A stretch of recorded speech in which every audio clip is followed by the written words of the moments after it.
The big question for us was, how do we build foundational skills in children before they enter middle school? Wow. You ask people these existential questions of like, who are you? My journey to starting TILLI started off during my days as a teacher. What an incredible honor to be here to talk about a topic that is very near and dear to my heart, children. And I realized the issue wasn't really that they were bad at math or that their reading skills weren't good or their science marks weren't good enough. I realized the issues were much more about their emotions. And their reports show that 9 out of 10 kids that go through TILLI for about 12 weeks show very significant improvements in reducing anger tantrums. One of the biggest levers for child development is everyday conversations you have with your parents. Most chaotic part of your morning routine? Getting up.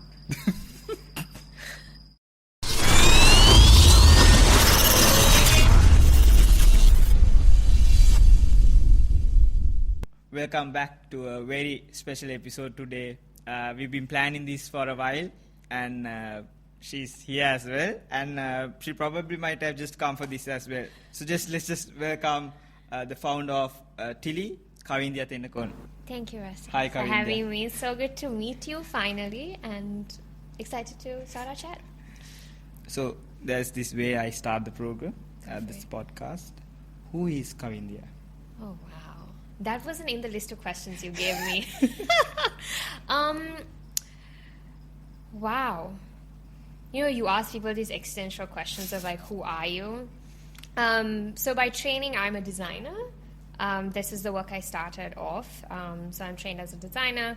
But now I'm in the early childhood education space. So my research work is focused on understanding child development, how children understand their emotions and so on.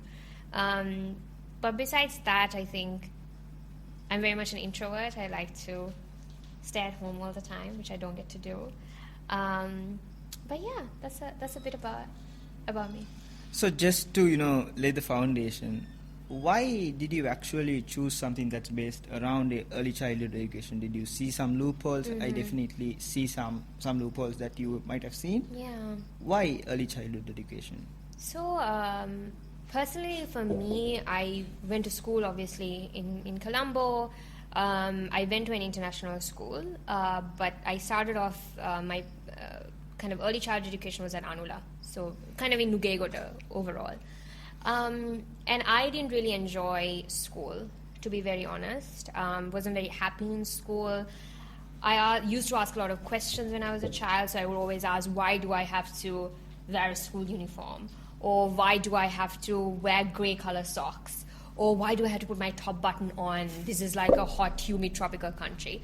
And I think even at that time, the school system wasn't really adjusted to that kind of free thinking, to let children be children. And then after, I think when I was in school, I started teaching very early. So I was a volunteer teacher at a program called the Warehouse Project, which is still ongoing.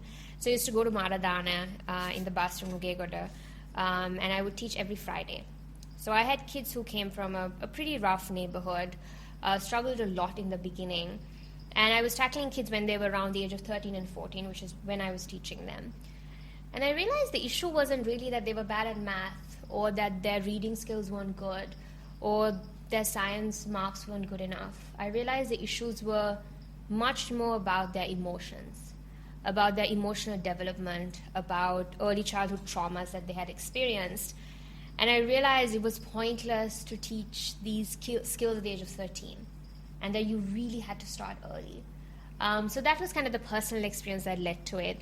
But also from a research standpoint, you see that over 90% of a human being's brain develops before the age of 5.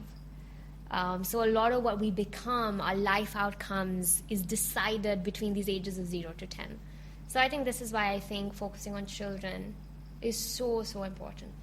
I think since you mentioned about the research, I think you have some rounds in Stanford and all the way to Sri Lanka, from the classrooms in all the village schools that you have been to. How's that journey been so far?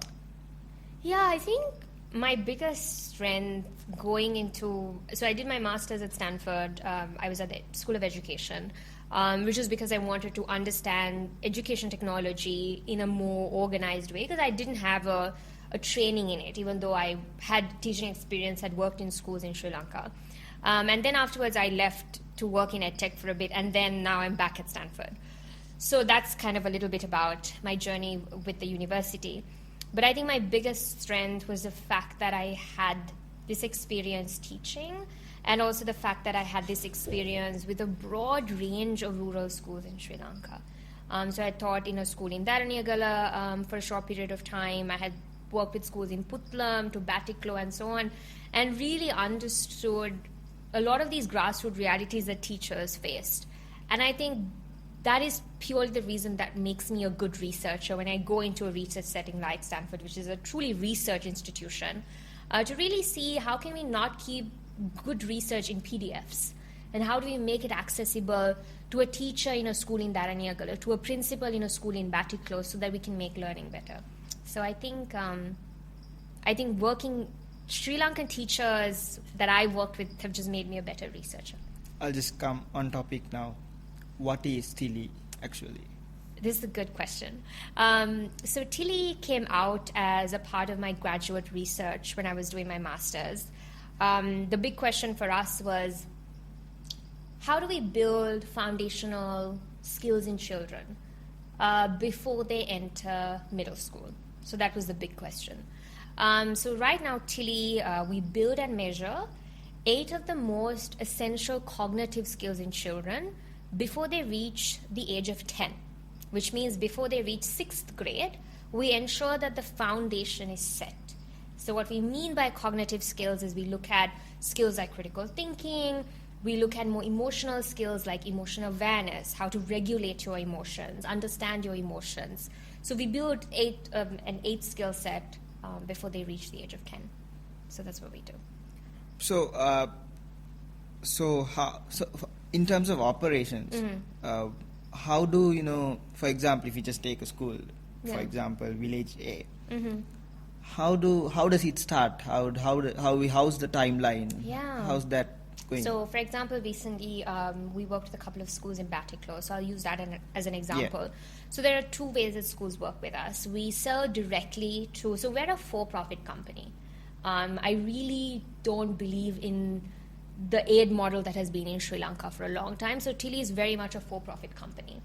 And whether it's a village school in Batiklo or it's a very fancy private school in Bangalore, they get the same quality of learning experience. Nothing changes. So there are 2 ways schools engage with us. Private schools purchase from us directly. And schools that are public schools who might not be able to afford us, we work with organizations like Save the Children, UNICEF, Compassion International, and so on to make it accessible to them. So what happens is we only work with kindergarten through grade 5. That's our sweet spot. So first the teachers go through a very comprehensive training. We stay with them for about 8 hours, cover the foundations, and then it's a 36-week program from then on. So every week, every grade has an intervention they go through. The kids have their own workbook. Teachers get all the material they need.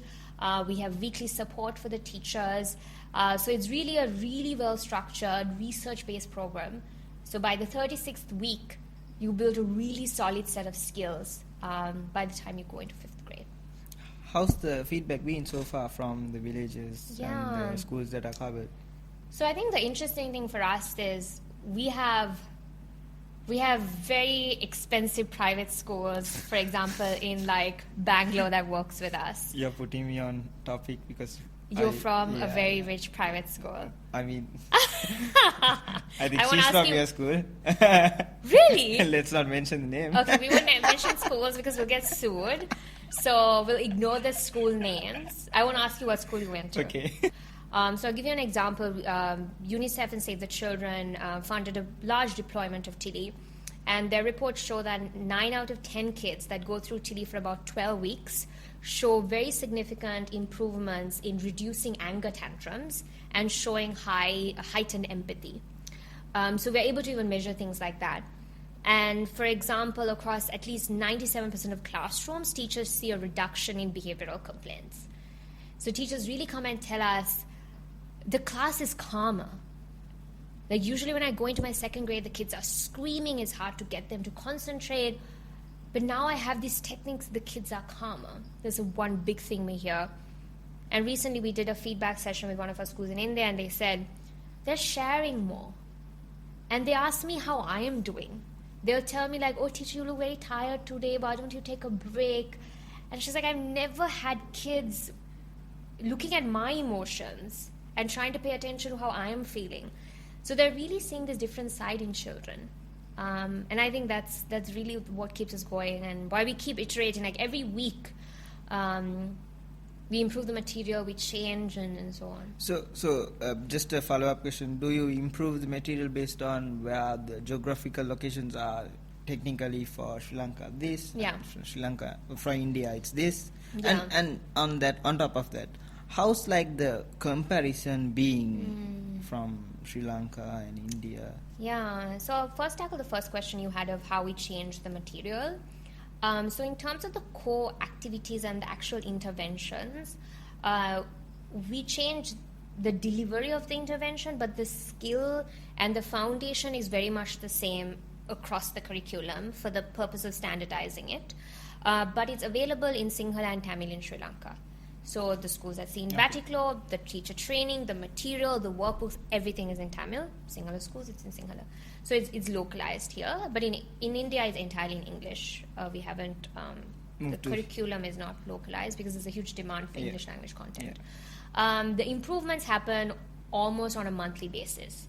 So every week, every single activity we have, we get a rating score from the teacher. We see how the child is doing, how is the engagement happening, and is there a behavioral change? Because if learning is not happening, if there's no behavior change, that means it's not working. So this is the kind of data-driven approach to education that we don't see, that we really need to get to. So that's kind of our approach. In terms of the comparison, I think as a Sri Lankan, I get very nervous when within a week I work with a school in India and then come here. I think India, we don't have to look at Finland or Europe. We just have to look at India, of what they've done with the education system. We really don't need to look elsewhere for examples. They have one of the most comprehensive early childhood education policies and frameworks in the world that I've ever seen. They have a plan to make sure every child who enters school at the age of 6 is developmentally on track. I'm not saying India has really ridiculous amounts of inequality and so on, but the plans they've put together have been tremendous. And I do see a gap. That's the reality. I think that's why I actually based that question, since, there's larger audience in both the ways, from, younger audiences, and there's, people who are trying to, make a change or, seeing and change based on education. That's why I specifically targeted on that, because I think that's what matters the most, and that's where everything starts. Very true. Yeah. So in terms of all these years, you're building from day one. Yeah. If I just ask you, what has been the biggest challenge for you throughout? Wow. I'm trying to pick one. Which ones among the ones that I can pick. I think obviously a couple of things. We started this work 5 years ago. And 5 years ago, especially in the regions where we were working in South Asia, the idea that we really need to think about emotions in the education context was not common. So we spent a lot of trying to make a case for why it was important that we were discussing topics like emotion awareness, emotion regulation in classrooms.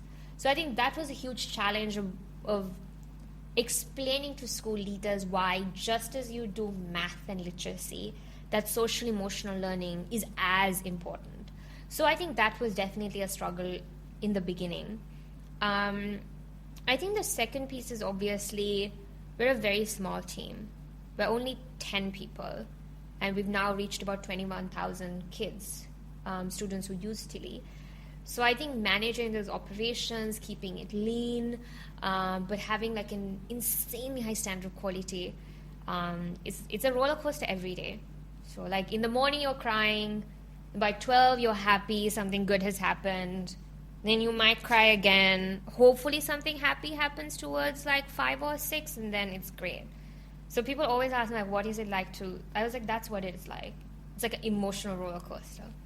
So, yeah. So I think you came recently to Sri Lanka. Yeah. So how's the weeks been so far, and what are the new schools that you have visited, and is there changes coming in TILLI as for now, and anything that you have introduced? So I'll focus a little bit on Sri Lanka. I'm actually in Sri Lanka more or less about 6 months of the year. So I kind of divide my time now 50-50, which is a little impossible sometimes. True. But this time I came specifically for you, for the podcast.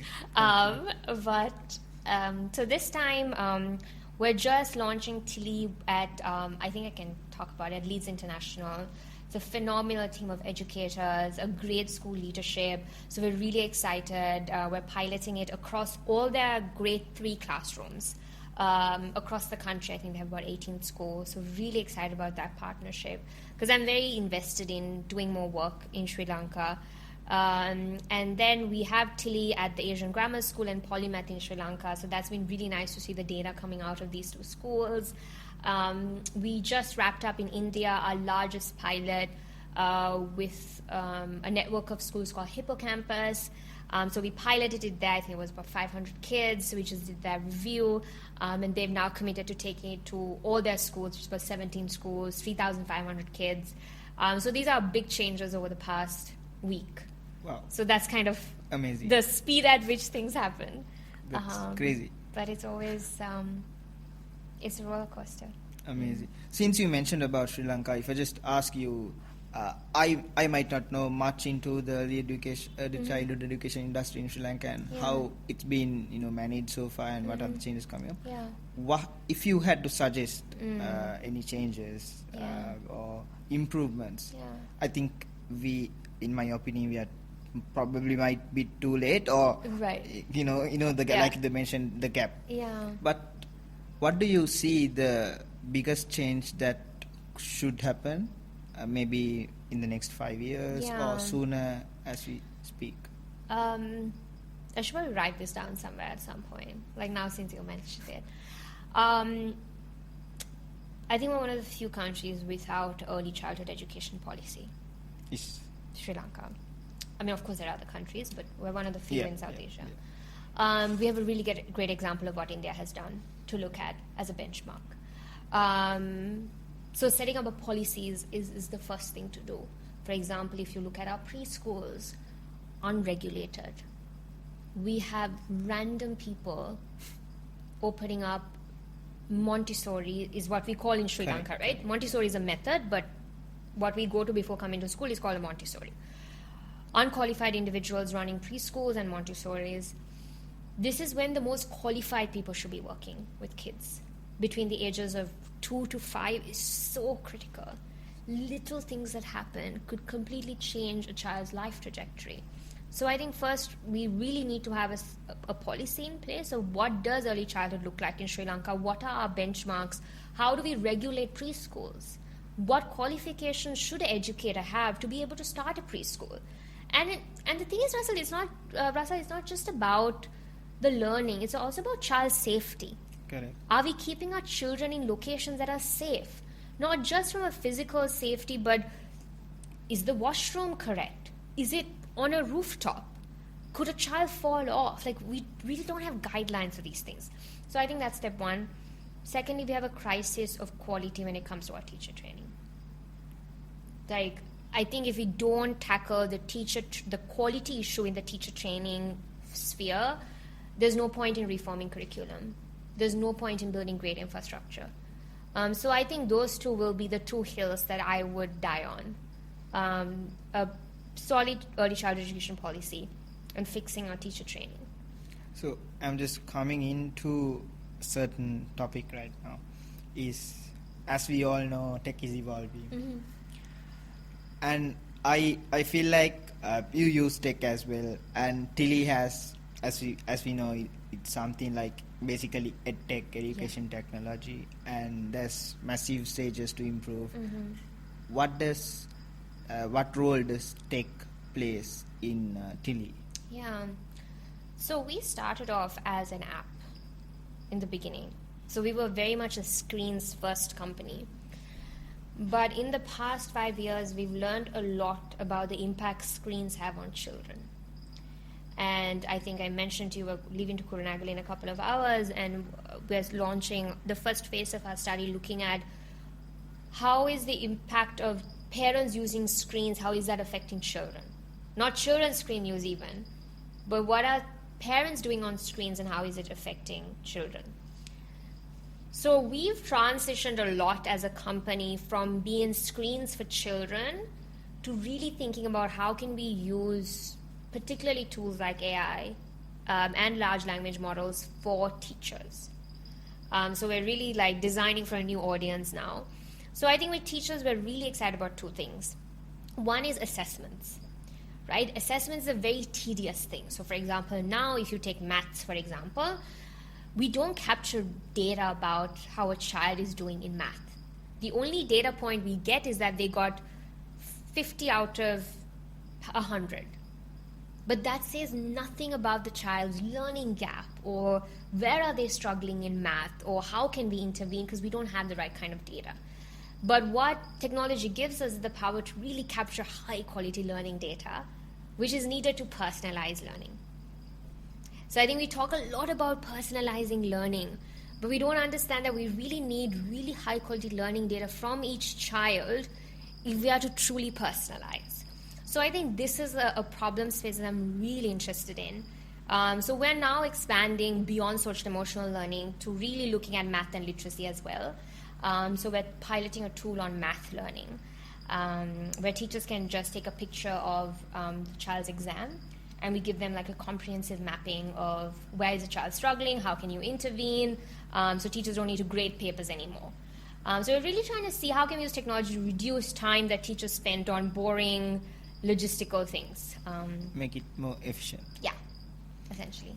So overall, do you see that all these tech and AI changes happening to the education sector to happen to the early childhood education sector as well? And if it had to reduce, like you mentioned, efficiency, or in terms of, like you mentioned, the social emotions and stuff, what would that, it can be sensitive as well from the other hand as well. What do you have to tell on that on the opposite way of it? Like is it a bit too sensitive or is there a effect? Like downsides of it? Yes, yeah. I think, like I mentioned, effects on kids are well known. Yeah. Like, for example, there was a research study that was recently done that said every minute that an adult spends on a screen, there is a reduction of about 10 words that's spoken between the parent and the child. So you're really seeing, because we're on screens, we're not talking to each other anymore. And in early childhood, that's a really sad situation to be in, because one of the biggest levers for child development is everyday conversations you have with your parent. True. So effect on children, we know that already, and I think we really need to approach screen use in a very sensitive way. But I think with AI, I think one of my biggest concerns is obviously privacy, right? Where is this data being stored? There are lots of copyright issues, for example, the numerous lawsuits we've seen, like New York Times suing OpenAI and so on. So as a designer myself, I have a lot of concerns about what does art mean anymore, right? Like, what does it mean to be an artist, right? There's so much. You can design something on AI in 5 minutes, but this was things that took years of research by a designer to create and build the storyline and the research. So I think concerns around privacy and copyrights is one. The second piece is in education, I think there's this dangerous idea that we can replace teachers, that you can get the AI to teach the child. And I think that's a very dangerous way of thinking that AI can fix a lot of these fundamental issues in education, which it can't. So I'm very nervous about a lot of AI-first companies in education, to be honest. You just have to go the traditional way and then take a digital shift. Yeah, I also think you really need to understand the problem better. True. I think now it's almost like you take AI and you're like, okay, inefficiency in the classroom, like fixed. Or like shortage of teachers, we're going to bring AI tutors for kids. But unless you actually be in a classroom context, you realize things like this don't really work. So That's true. I think those are my concerns. Yeah. If you just take a shift from tech, I think you mentioned that there's if a school is not able to afford, and you get support from UNICEF and other foundations. How's that been? And those are global foundations like UNICEF. Yeah. How's that been? And what's the future of them as well? I think it plays a major role.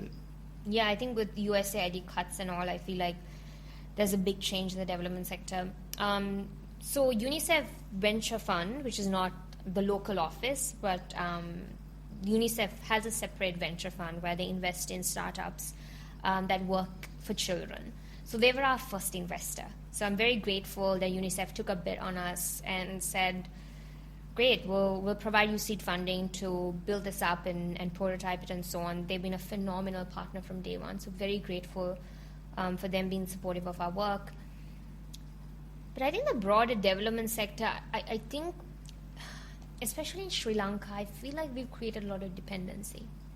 We've provided poor quality services to marginalized communities, and instead of helping them solve the problem, we've just exacerbated the problem and created a lot of dependency. And we saw that when USAID kind of pulled out of funding. So I think that's a very dangerous place to be, which is why I think that to solve a lot of issues, for example, in education, it's pointless to have nonprofits that give stationery bags, right? There's such a underlying issue that if you focus on the underlying issue for 3 years, you wouldn't need to give stationery bags anymore. But we still do this Band-Aid type of stuff in schools.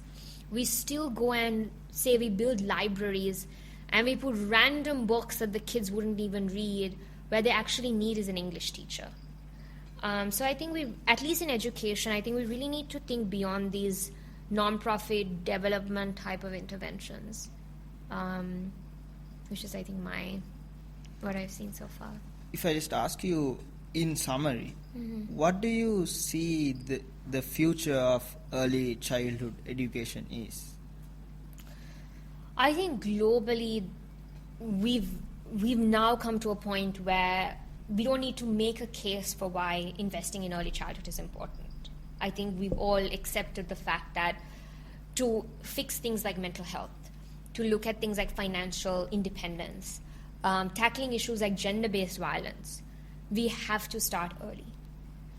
Like when it comes to, for example, gender-based violence, there's no point in teaching a 16-year-old about consent. Because at that point, values around personal space, consent, all of that is made. So it's really hard to fix some of these things.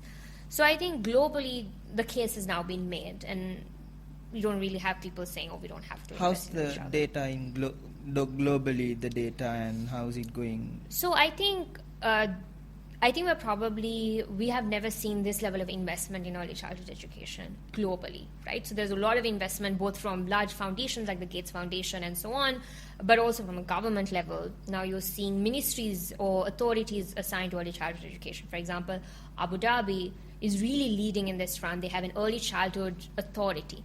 And they're doing this very interesting thing of bringing entrepreneurs, which we were also a part of, and researchers and governments together. It's a great combination. It's amazing because entrepreneurs we bring this really scrappy, agile way of testing things and then scaling. Researchers bring that deep expertise to see what really works, and then governments will scale it.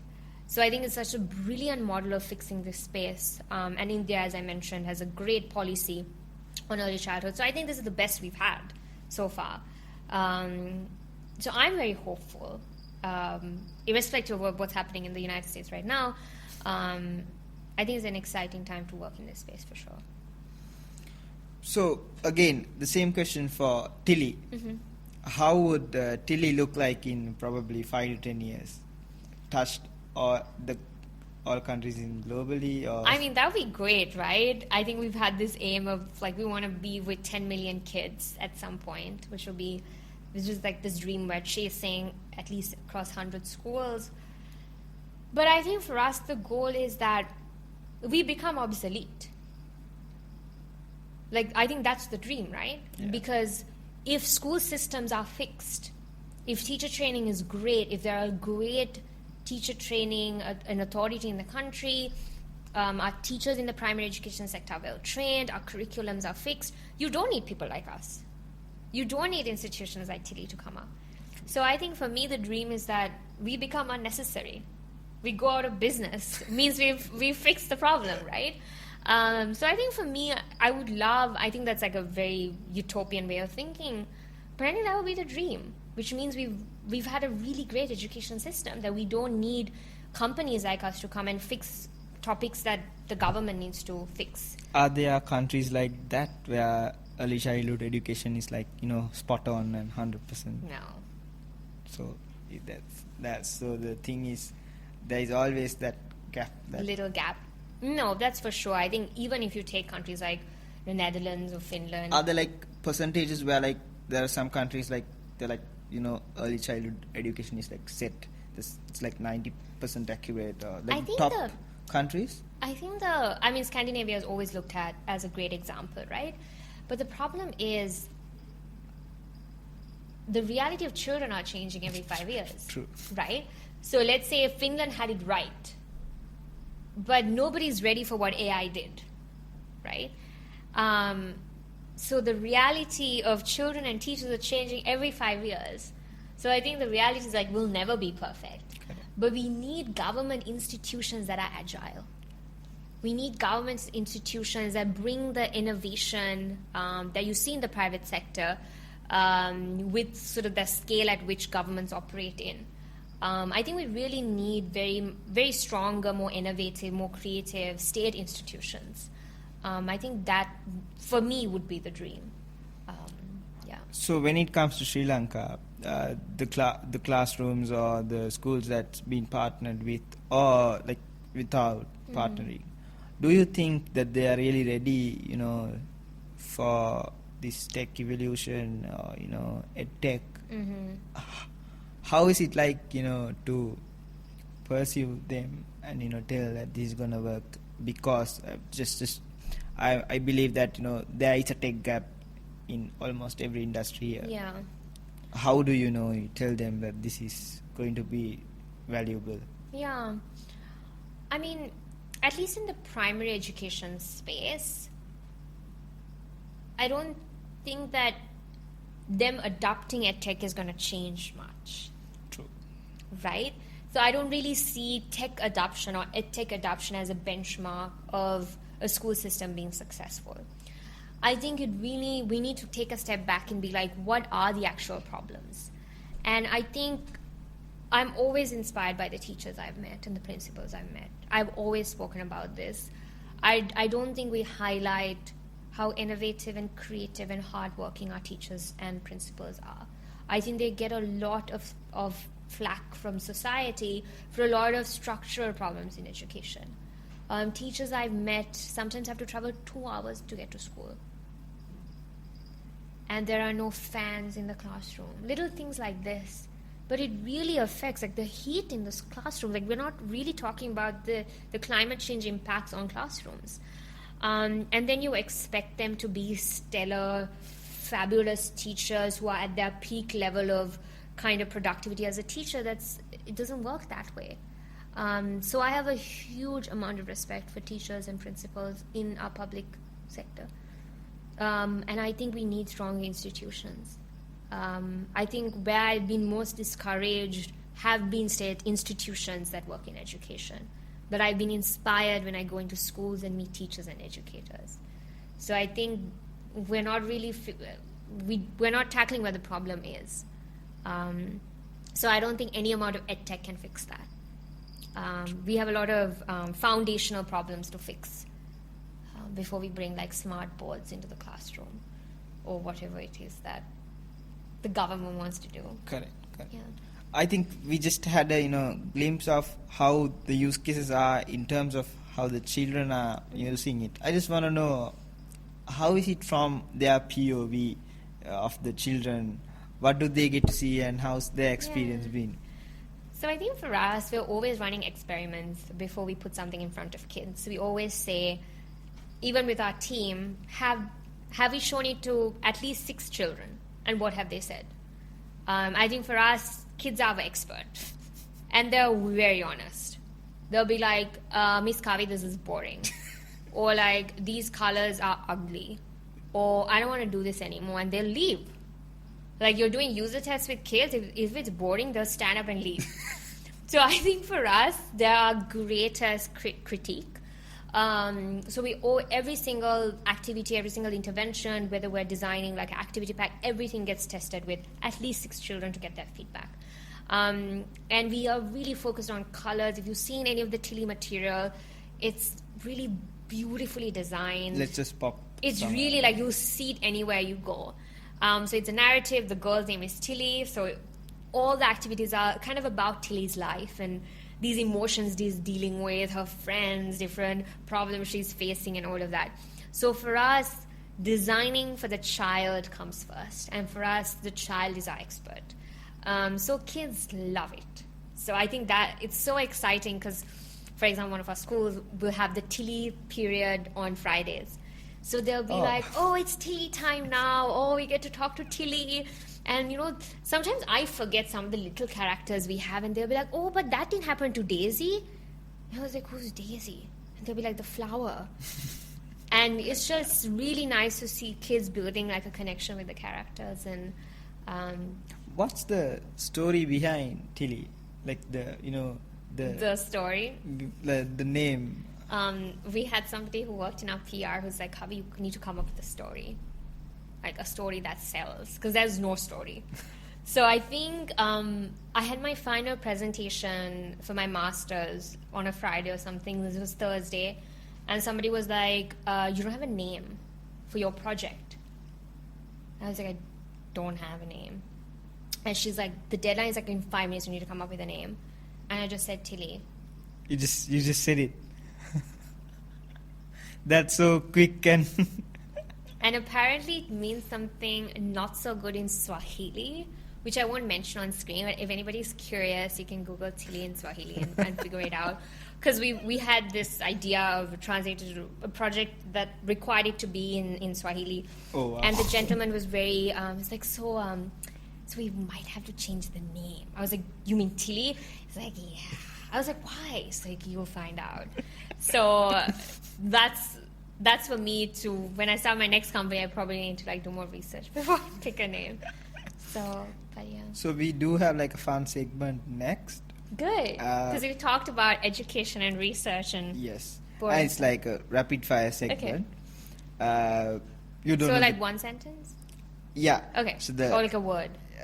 so we want like which is best for you is like one word. Okay. But if you want to explain it, you can go like one sentence. Okay. But one word is preferred. One word. So Kavindya, rapid fire. I'm so nervous right now because you like sat up and Childhood ambition.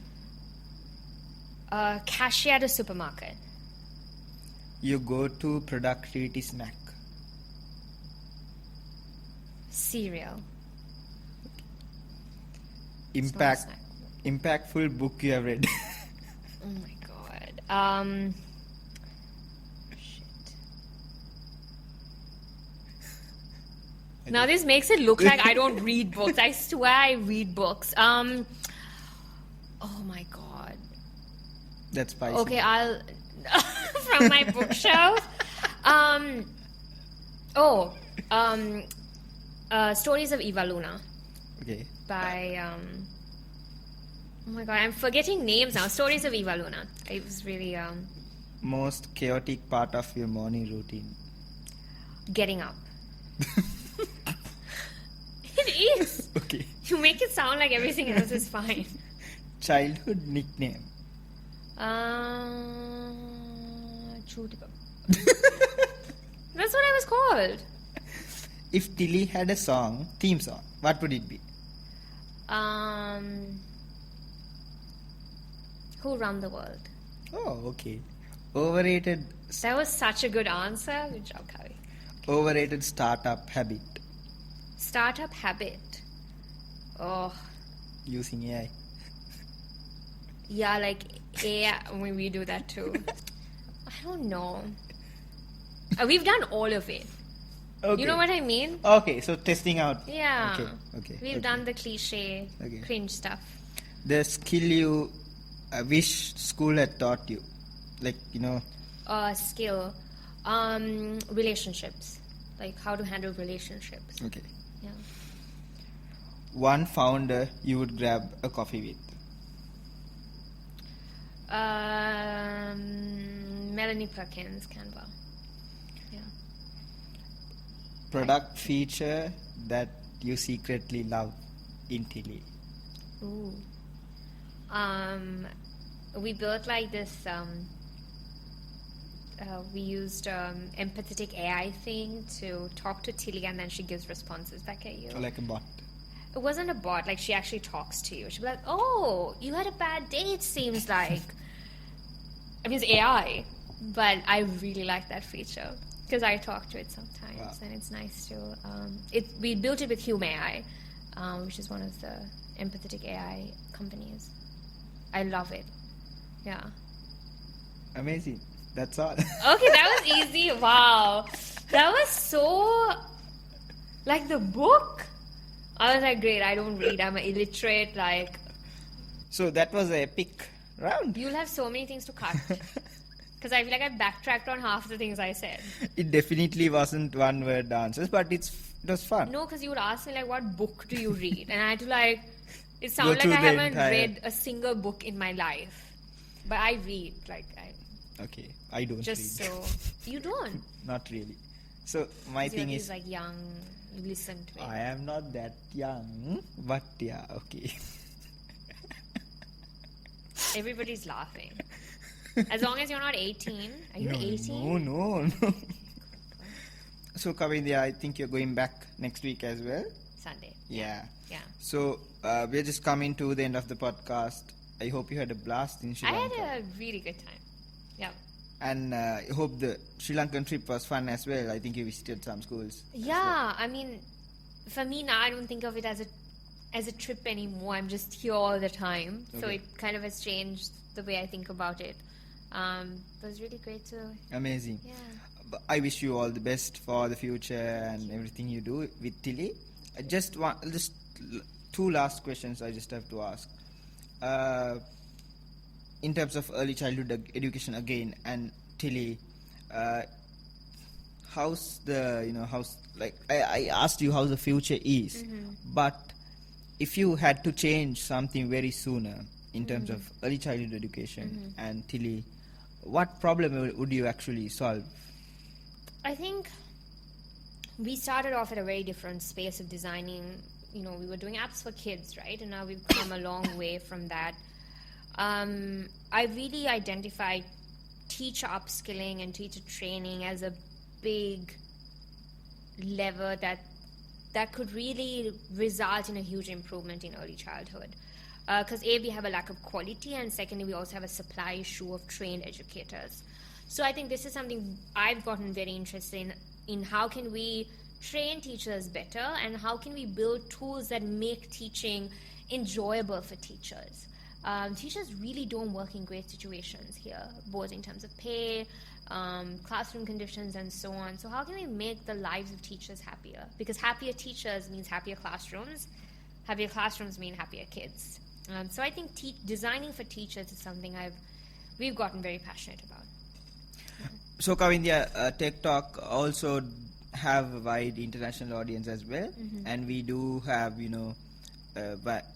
varied audience in Sri Lanka as well. So if someone wants to connect with TILLI or use TILLI, demo it, test it out in their school or the village school, how would they actually connect you? So we love talking to teachers, educators, and parents. So if anybody is interested, you can check out our website, which is tillikids.com, and you can kind of see how the school program works, how you can use it at home, and so on. And all our contact information is on the website. So it's just tillikids.com, and we're always very responsive. So you can reach out to us through the website as well. We're always happy to talk with teachers and principals. Amazing. what's your future like? What's for this year, and how's your plans for this year? Oof. So this year we have a target of kind of expanding to around like 50 to 60 schools before the end of this, because for us the academic year in India starts around May, June. So this is kind of, we're prepping up for the new year now. And in Sri Lanka we start in September. So this is a big goal we have. And also we have a lot of new tools that we're designing for teachers. So really excited to see teachers using it and expanding to servicing more teachers, which is a huge goal of us. So I think these will be the two big priorities this year. Amazing. Yeah. Sounds really cool. Thank you so much for coming to the podcast. Thank you so much for having me. This is really fun. Amazing. So let's circle back again on Tech Talk 360 with some, cool features on TILLI, and with more schools. We would love hopefully 60 schools, and you can hold me accountable to it. We would love to see TILLI back on Tech Talk 360 in a different way, probably. Thank you. Thank you, Kavindya. It was really lovely having you.